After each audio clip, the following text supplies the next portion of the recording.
नमस्कार किसान भाइयों। चाहे मनुष्य हो, पेड़ पौधे हो, लताएं हो, सूक्ष्म जीव हो या कोई कीट हो, प्रकृति का कोई भी सजीव हो, सभी का शरीर पंच महाभूतों से मिलकर बना होता है, जिन्हें आप सभी अच्छे तरीके से जानते हो। पंच महाभूत यानी भूमि, गगन, वायु, अग्नि, नीर। पंच महाभूत सभी पंच महाभूत 108 तत्वों से मिलकर बने होते हैं।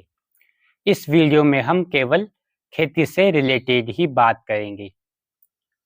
किसान भाइयों, अगर आपको खेती में अच्छा उत्पादन लेना है, अच्छी फसल लेनी है, तो खेती में पंच महाभूतों का संतुलन स्थापित होना अति आवश्यक है। अगर खेती में पंच महाभूतों का असंतुलन होता है तो हमारी फसल कमजोर रहती है, अधिक खर्चा, अधिक मेहनत लगती है, उत्पादन कम मिलता है। हमें जैसी सफलता चाहिए वैसी सफलता नहीं मिलती। किसान भाइयों, आपको पता होना चाहिए, किसी भी वनस्पति का, किसी भी पेड़ पौधे का 98 से 99% शरीर तो केवल 4 महाभूतों से मिलकर बना होता है। भूमि को छोड़कर गगन, वायु, अग्नि, नीर, इन 4 महाभूतों से।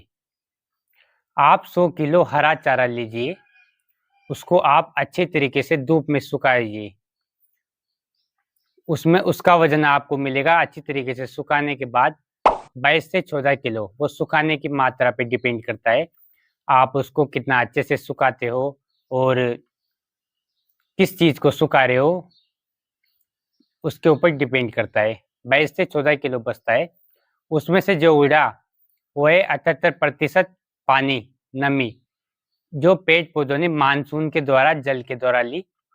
साथ में थोड़े बहुत कुछ न्यूट्रिशन का लॉस भी होता है। फिर आप उसको पक्के फर्श में रख के आप उसको जला दीजिए। उसमें से जो काला धुआं निकला है वो है कार्बन, जो पेड़ पौधों ने हवा में से लिया है। और उसके पश्चात जो अग्नि निकली जलाने के पश्चात, वो है सौर ऊर्जा, जो पेड़ पौधों ने सूरज से ली।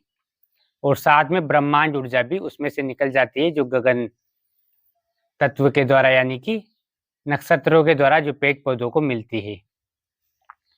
उसके बाद बची राख, 0.6 से 1.5 किलो तक राख बचती है, वो अलग अलग वैरायटी के हिसाब से। तो वो है भूमि तत्व, जो पौधों ने, पेड़ पौधों की जड़ों ने भूमि में से लिया। तो इससे स्पष्ट है कि हमारे पौधे का 98 से 99% शरीर हवा, पानी, सौर ऊर्जा और गगन, ब्रह्मांड ऊर्जा जो नक्षत्रों से मिलती है, उनसे मिलकर बना होता है। भूमि तत्व केवल 1 से 1.5% चाहिए। ज्यादातर किसान भाई केवल भूमि तत्व पर ही ध्यान देते हैं, बाकी चारों महाभूतों पर तो वो ध्यान ही नहीं देते, जबकि उनका भी बैलेंस करना अति आवश्यक है। भूमि तत्व भी जरूरी है, क्योंकि अगर किसी एक का भी बैलेंस बिगड़ा तो भी हमें अच्छा उत्पादन नहीं मिलेगा। लेकिन ज्यादा जरूरी है भूमि के साथ 4 महाभूतों पर भी ध्यान देना। किसान भाई क्या पूछते हैं हमसे, भी हमें तो कोई ऐसा खाद बता दो, टॉनिक बता दो, जिससे हमारा अच्छा उत्पादन मिल जाए। केवल अच्छा खाद, अच्छा टॉनिक डालने से उत्पादन नहीं मिलता, सभी महाभूतों का संतुलन जरूरी है। इन्हीं महाभूतों के असंतुलन के कारण ही फसल कमजोर रहती है, कीट रोग ज्यादा आते हैं, अधिक खर्च, अधिक मेहनत लगती है, उत्पादन कम मिलता है। किसान कीट रोगों से सदा परेशान रहता है। किसान भाइयों, आपको पता होना चाहिए, इन्हीं पंच महाभूतों के असंतुलन के कारण ही पेड़ पौधों में कीट व बीमारियां आती है। चाहे वो असंतुलन किसी भी कारण से हो, क्लाइमेट चेंज के कारण हो या पेड़ पौधों में किसी चीज की कोई कमी रह गई हो। असंतुलन के कारण ही सबसे पहले पेड़ पौधे स्ट्रेस में अर्थात तनाव में चले जाते हैं, जिससे उनमें वीकनेस आती है, कमजोरी आती है। और उसके पश्चात फिजिकल डिसऑर्डर शुरू होते हैं, अर्थात उनके शरीर में बदलाव शुरू होते हैं, जिससे हार्मोन्स का बनना, न्यूट्रिशन चेन में सभी में गड़बड़ी होती है। उसके पश्चात डेफिशिएंसी अर्थात किसी न किसी चीज की कमी होती है। फिर डिसीज आती है ना, कमजोरी आई तो पेड़ पौधों को कीट वो बीमारियां पकड़ लेती है। यानी कि सबसे पहले स्ट्रेस, फिर उसके बाद वीकनेस, फिर फिजिकल डिसऑर्डर, फिर डेफिशिएंसी, फिर डिसीज। इस तरह कीट व रोगों का सिलसिला शुरू होता है। तो इसीलिए हमें पंचमहाभूतों का संतुलन आवश्यक है।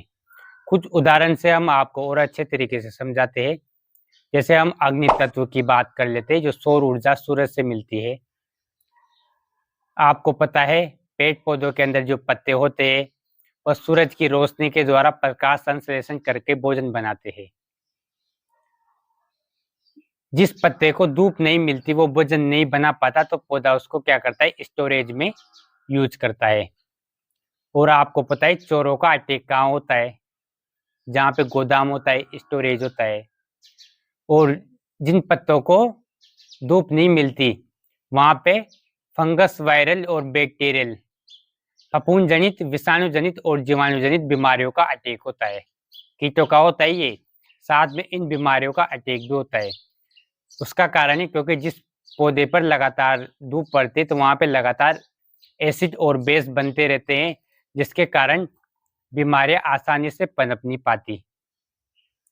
पौधों को कम धूप मिले तो भी दिक्कत है, ज्यादा धूप मिले तो भी दिक्कत है ना।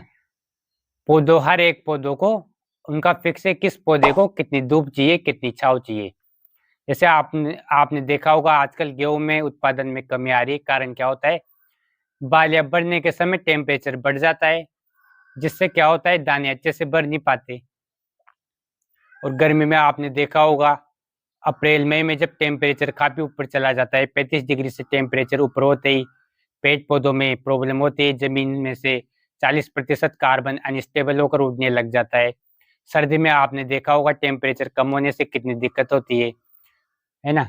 इसी प्रकार दूसरा महाभूत आप ले लो, ये तो हो गया अग्नि तत्व, सौर ऊर्जा, सूर्य का प्रकाश। दूसरा हो गया आप पानी ले लो। आप सभी को पता होना चाहिए पेड़ पौधों को क्या चाहिए, वापसा चाहिए। उनको 100% पानी नहीं चाहिए, 50% हवा, 50% पानी का मिक्सर चाहिए होता है। स्वस्थ जमीन की परिभाषा है कि उसके अंदर क्या हो, 25% पानी, 25% हवा होनी चाहिए। अगर ये नहीं होती तो पेड़ पौधे अच्छे से भोजन ले नहीं पाते, कमजोर रहता है, कीट बीमारियों का अटैक होता है। हवा में ज्यादा नमी होती है तो उसके कारण भी ज्यादा अटैक होता है। फंगस वायरस का आपने देखा होगा, बरसात में फंगल वायरल डिसीज ज्यादा आती है। फंगस विशेष तौर से फंगल और बैक्टीरियल डिसीज। इसी प्रकार बरसात में ज्यादा पानी भर जाए तो भी प्रॉब्लम, और गर्मी में खेत में ज्यादा सूखा रहे तो भी प्रॉब्लम है। तो इसीलिए हमें हमारे खेत में पानी का स्थापन इस प्रकार करना चाहिए कि पेड़ पौधों को सदा वापसा मिले। चाहे एक साल बरसात नहीं हो, लगातार एक साल बरसात हो, हमारी खेती में कोई प्रॉब्लम नहीं आए। वो आगे चल के हम एक एक भूतों का अच्छे से बताएंगे मैनेजमेंट कि आपको कैसे करना है। इसी प्रकार आप हवा ले लो। गर्मी में ज्यादा धूप से ज्यादा नुकसान करती है। धूप से ज्यादा क्या नुकसान करती है, जो तेज चलने वाली जो गरम गरम हवा है ना, आपने देखा होगा पेड़ पौधे झुलस जाते हैं। इसी प्रकार सर्दी में ठंडी हवाएं नुकसान करती है। और हवा तो कभी भी चल सकती है, तो उसका कैसे मैनेजमेंट करना है वो भी आगे चल के हम समझेंगे। इसी प्रकार ब्रह्मांड की ऊर्जा, गगन ऊर्जा पौधों को कैसे संपूर्ण मिले, जमीन में कैसे अच्छे से उसका बैलेंस करे।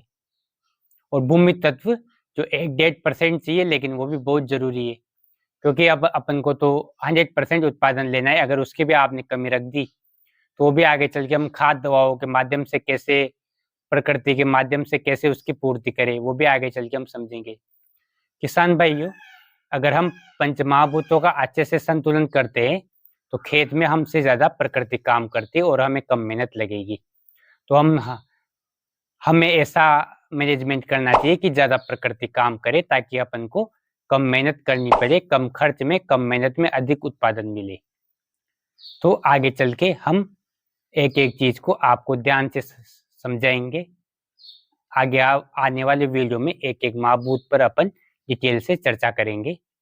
हम कितना भी बैलेंस कर ले, लेकिन जिस प्रकार प्रकृति उथल पुथल खा रही है, क्लाइमेट चेंज हो रहा है, ऊपर नीचे तो हो नहीं है, तो हम वो भी देखें। अपन सबसे पहले कोशिश करेंगे प्रकृति के माध्यम से संतुलित करने की, ताकि हमें कम मेहनत मिले। उसके बाद हमें हस्तक्षेप तो करना ही पड़ेगा, क्योंकि समय का इशारा है। धन्यवाद।